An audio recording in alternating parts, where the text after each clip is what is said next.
Have you ever gone to someone else's house, picked up their TV remote, looked at it and just thought, ah, not had a clue what to do? Too many buttons, too many different codes, colours, letters, numbers. Well, let's talk about how that relates to learning design and Hicks Law.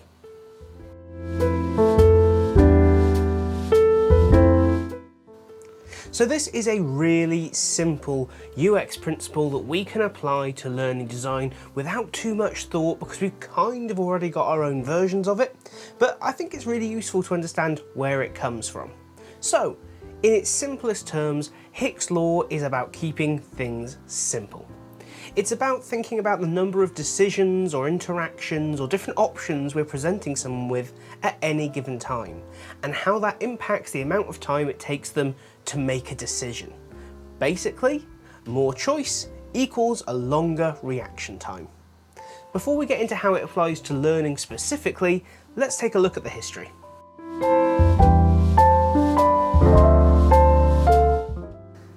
The Hicks Law was created in 1952, and you'll notice a certain theme in these UX videos in that these things aren't new. They've been around for a while. We don't need to invent something new. We don't need to conduct brand new research. These things already exist. We just need to do what we already know works.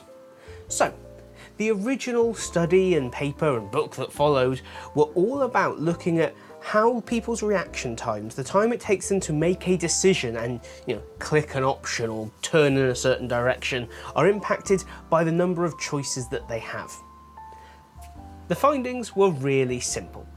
More choice, longer reaction time, up to a certain point, at which point we see a plateau. And I'll put the graph on screen now along with the formula that they created for working this out. Now, I'm not going to jump into the formula in this video because, well, quite frankly, it's a long way beyond the understanding that we need. But hey, if you want to do it, I'll pop a link in the description below where you can learn more. So as this graph shows, beyond a certain number of choices, we see a plateau in the response time, and that represents people quite simply giving up. They no longer try to go through the choices and make the right decision, they just make a decision. And this is what we'll be speaking about later on when we talk about learning and how we can be using Hicks Law.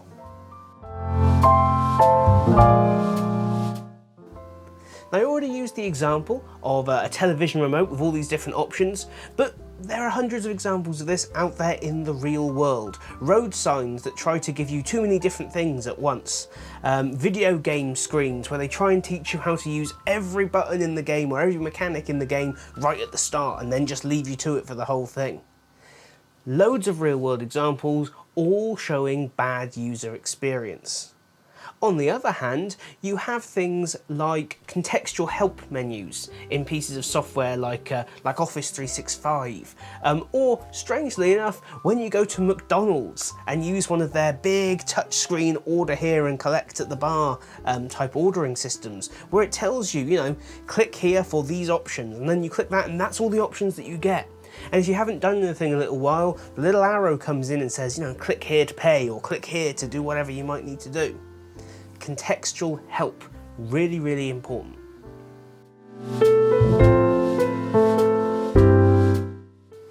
So let's look at how this applies to learning design. Well, there are some key takeaways. The first is to, wherever possible, minimize the number of choices or decisions we're asking someone to make at one time. Now, this can be applied to quizzes, where I still see things where there's 10 possible answers or 8 possible answers, and you've got to think, really? Like, what are we doing at this point? Are we testing their ability to understand and contextualize and comprehend information, or are we just testing their ability to wade through content? UI is another great example where we might have a next and a previous button, a play and a pause, a seek bar, a closed captions button, an additional functionalities button or a screen resize button, a side menu, a pop-out menu, a home button. Really? Do you really need all that on screen all the time? No, of course you don't. So, where possible, minimize it. Get rid of things that don't need to be there. And when things do need to be there, try to give the learner some indication of what you want them to do. Yes, some of that functionality is the sort of thing they'll only need sometimes, and so they'll figure it out themselves. But if you're expecting the learner to, to hit one of these 3 things on screen as opposed to the menu or that arrow over there or another element, make that obvious. A learner should never have to expend energy or cognitive load in their working memory to figure out your user interface. If they do, it is poorly designed. It's that simple. So whenever we talk about simplification, we always have to stress that there is such a thing as oversimplification. We in the L&D profession do not broadly cater for, children. We mostly work in the workplace learning sector, and we need to bear that in mind. We shouldn't be treating our learners like children, we shouldn't be treating them like idiots. They can figure things out.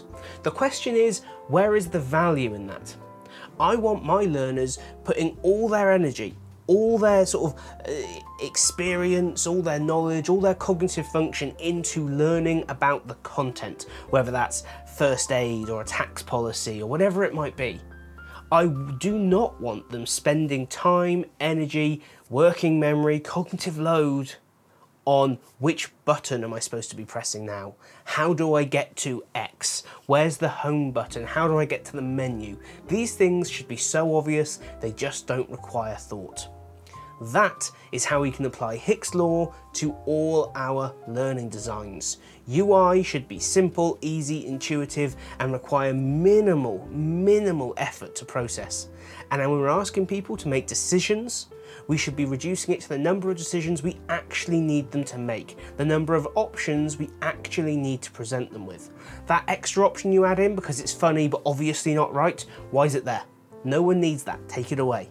Finally, if you need to have multiple decisions, if you need to have a lot of options, if you need a more complex UI because you're doing very different things in different parts of, say, an e-learning module, consider progressive onboarding as a solution.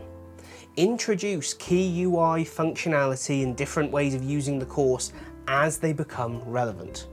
As an example, think about a course where maybe the first half you're doing perhaps what we might call more traditional learning, where you're presenting information, maybe there's some videos, maybe there's a few questions, a couple of challenges, more sort of text and visual based information. But then halfway through, you're going to go to a more game-based interface for an assessment piece or perhaps just to shake things up, whatever the reason might be. These could be 2 separate files within a course, they could be one thing if you're delivering it overseas, whatever it might be. When that change happens, that is when you need to introduce the new UI elements and explain them, not right at the start of the course. You certainly don't just want to dump them in and not explain them. If you look at something and think there is a chance someone may not get this, progressive onboarding. Explain things as and when they're needed, not right at the start. So that's how we can use Hicks Law to improve the user experience in our learning design. I'd love to hear down in the comments about what you're doing on these kinds of topics. And of course, if you liked this video, hit the subscribe button as there is always more coming down the line. If you enjoyed this video, hit the like button. And if you didn't, hit the dislike button or watch this video back at 75% speed.